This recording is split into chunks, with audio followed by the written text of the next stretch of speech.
Right, within the Bulgaria TV, me kusucha Akroma TV for Mami Cham. Send a mofa video now. More the two more boy juma, more money per mileage. Tifia de pa Akroma TV, Mami Cham, Mekos Wecham. And then a shot the Eke 12, and then Madame for Nicholas Akoliga, and then a birthday. I mean, wishing a happy birthday. Nemum, and then a former president, the late Professor John Evans, Atta Mills. And then the birthday or Tiasiaka when you're 79 years. Now, Papa, and then behind the one Kakra, the impact of Professor Mills on Ghana's electoral politics. The impact of Professor Mills on Ghana's electoral politics. And on a beshe and the mediani kwasi dudu affair. And I say, obit my friend, I draw in Waba, or Chiniba, a Krapimniba, Bulgaria, the blind historian. Aha, Professor Mills, Ubia, Yaono 21st July 1944. Na Oko School Ako Achimota School. And Oba University of Ghana Hanum, Obiri 1967. In fact, for 25 years, na Ochremra Ewaha was also chair economist, not a lawyer and an economist. He was a professor. In 1992, no be associate professor in law. Now chair law, a chair economist, or chair accounting for Crowdie Binma dear. Tijombo Dunumi now, Professor Mills, Chairman dear, Professor Mills there. We teacher, he's the teacher's teacher. Our chair dear, University of Ghana, Hanuma Chipa. Now, Professor Mills, a day no bar politics, and none and a besheno. Osha 1992, Emra, ye started Ghana, your fourth republic, no. NDC echo into alliance with some Nkrumah's party. Nkrumah, Ose, Obeka 92, Bra echo. Ye sign about democracy. Ye call political parties. Ye man can say political parties can operate. No. Nkrumah's party. No. Nkrumah. Omo anomo so omo Nkrumah is no. They divided into 4 groups. Yenya NCP, yenya NIP, yenya PHP, and yenya PNC. Because Nahila Leman, I know what be the immediate former president. No. I feel say if there will be any Nkrumah's party former, then he should be the leader.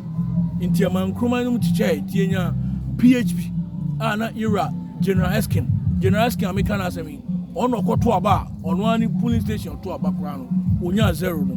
General Ascent on American Assembly. And yenya the NIP, which was led by the poultry farmer, Kwabena Daku, Akoko Daku, NIP. And yenya the NCP, Anna and Kaura Kwakubuatin. And Nanka Onu DNA, but for whatever reason, a con can say, I can't obey we leader. Eti, Sa NCP no any Eagle party, Anna Mea Madanfo, Meofa, Urakwa Mufa, any Ura Daniel Furiatanum, Edano, Omuni NDC echo into alliance. Jacoba said, Rollins, Ebe president, na Aka, I vice president. Na Aka, who is the leader, NCP for leader. Or no other vice president. Sa alliance, in fact, 1992 to 1997, Ghana was sitting on 10th out because there was a whole lot of confusion between Rollins and Yaka. Obeka 95, 94, 95, Ebra UTAC for cause strike for 1 year. Adiabia Omoko Jitum Umubisa, now buying the person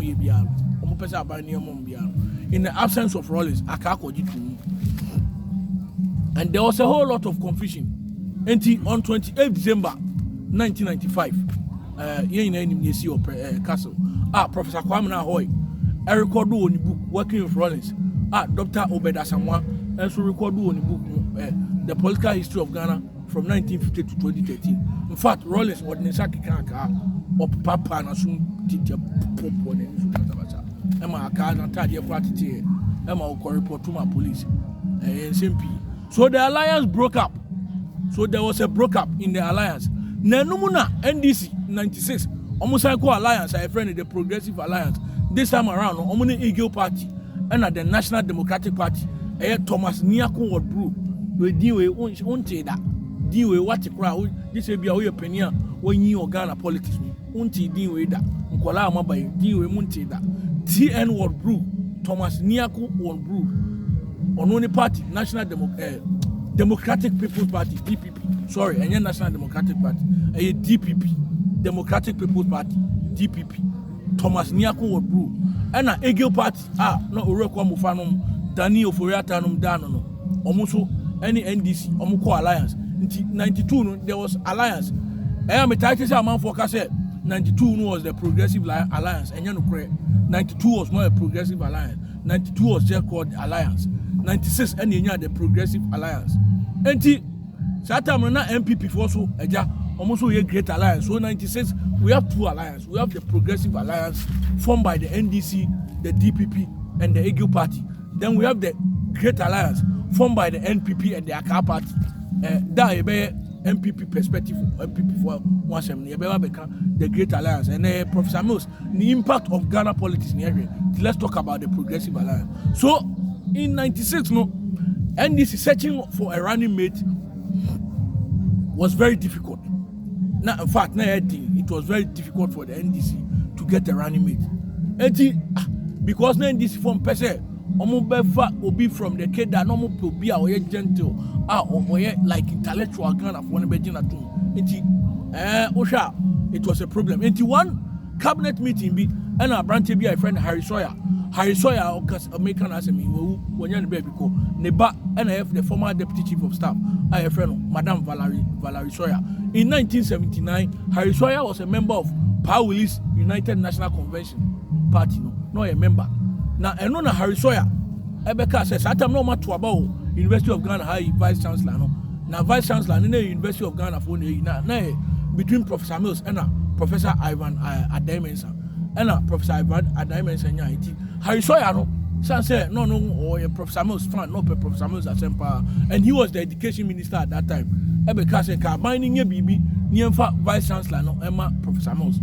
And Obikachen said, "Massa, constitution issue. There is nothing the government can do. It's only the University of Council in the bit." But Harry Sawyer was still insisting. That's according to what Professor Kwame Nahoy wrote in his book, Working with Rollins. And Tianumuna, according to Professor Kwame Nahoy, or called Dr. Obed at some office. And Okache said, Obed, who said, Professor Mills, Harry Sawyer can ask me, or no, to become our running mate. When you say he will be the best for the running mate. And I put Obed at some say, yeah. It's true. Make Kwame Chena dear. And I think he's a nice gentleman. And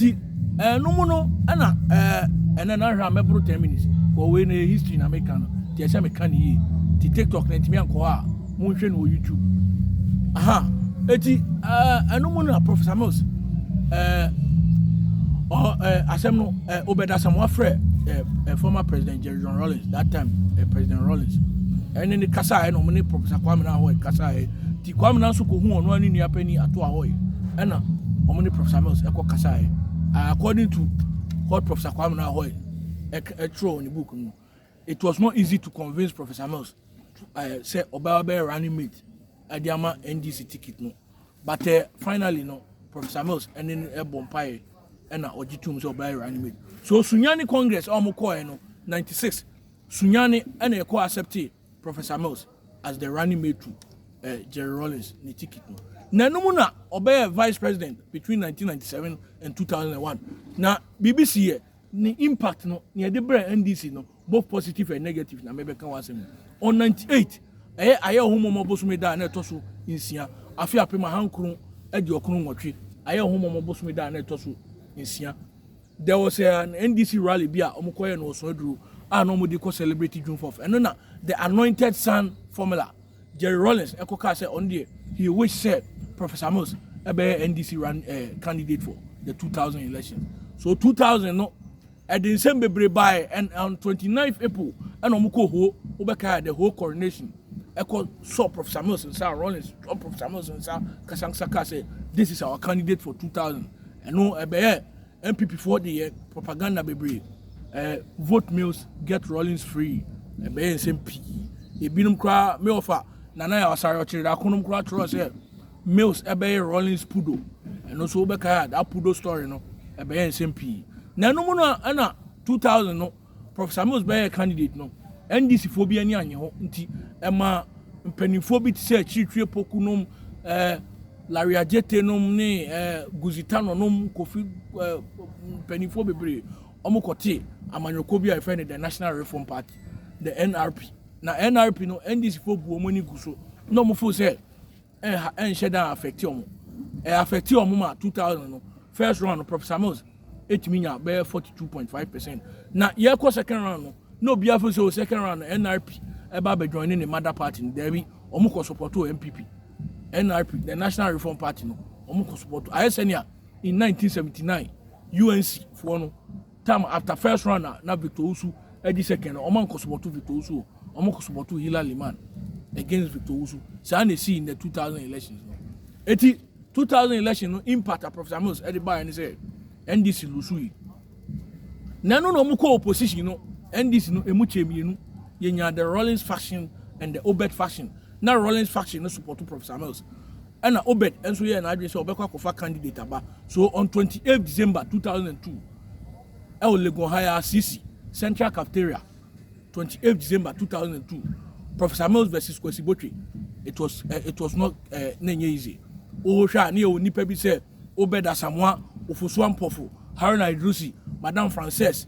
Sankofoni na Abraham Kofi Asante omu ina no mo support Kwesi Botwe and Professor Mills and Kofi no so omo ano mo pro Rawlings Victor Smith no omu ina they were all also supporting Professor Mills including the Rawlings himself. So we have Rawlings in the corner of Professor Mills, then Obed in the corner of Dr. Edward Kwesi Botwe, who unfortunately died on 19th November last year. Inti enuna omukoto ye no Professor Mills wini here or say we need Congress no. And Professor Mills make am say 2000 elections na the running mate Martin Amidu the former special prosecutor Martin Alamisi Benz Kaiser Amidu on no here Professor Mills the running mate. 2002 no Professor Mills say we need Congress no. We need no Emma MPB resign MPB ano Amenfi West a friend no Honorable Abraham Kofi Asante or resign Emma ekwa by election on 24th April 2003 Emma MPP Nipo Winima MPP near friend Madam Agnes Samfu ono and the winners as it no 24th April 2003 Mekaipa just 3 weeks after the death of Tommy Redu Mekaisa by elections no pa enti eno mo no mo kan call 2004 elections no anye ye Professor Mills elusu ye and Rawlings faction no for mo wadwen say we have to do away with these Obed people enti 2005 Obekaya Kofodua Eridek Hotel and NDC for koyo Congress masa violence party jai Francis Esiem onyane de Baba Jama omo no mo ye Obed nkofo na it was not easy for them so Obed people were booted out and also sa kofa another political party by you enti Professor Mills there tem bia Obed emerge victorious bia no na kofa the breakaway eba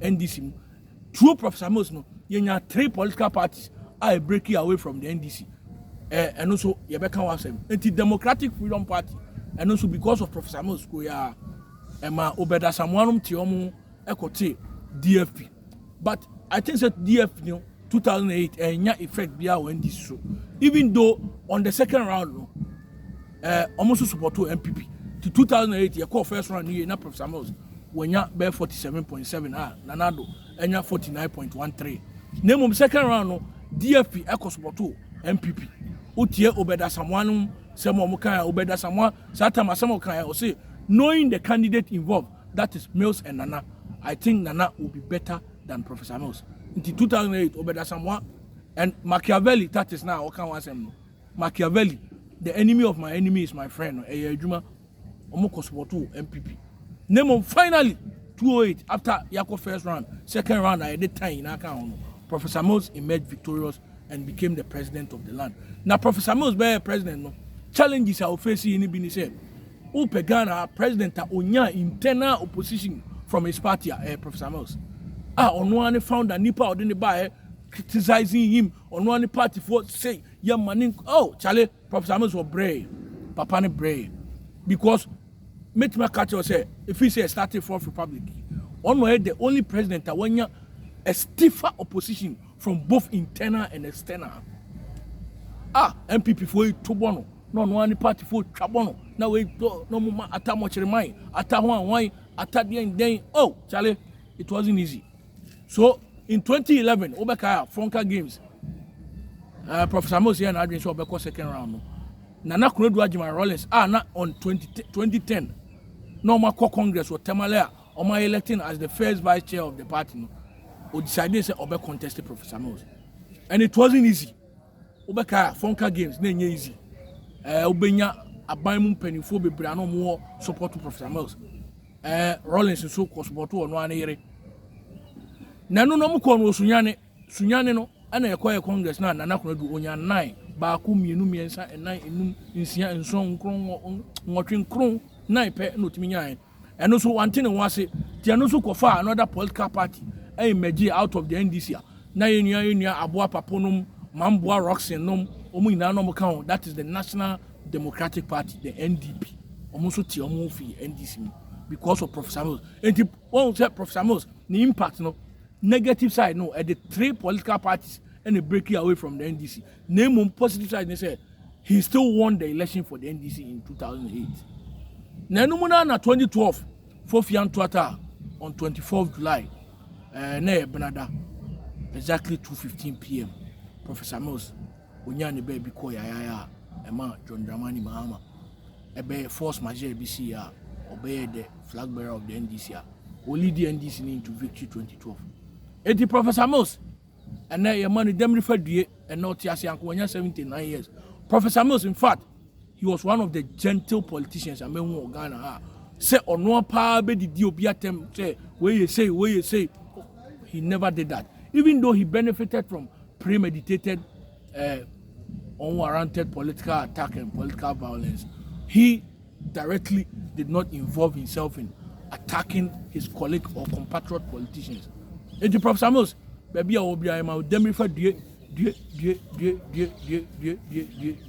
Baby, I will be a Yakupon for currency. Medasi. Mediani Bulgaria, the blind story. I am not like no subscribe, no, I say, Bishia.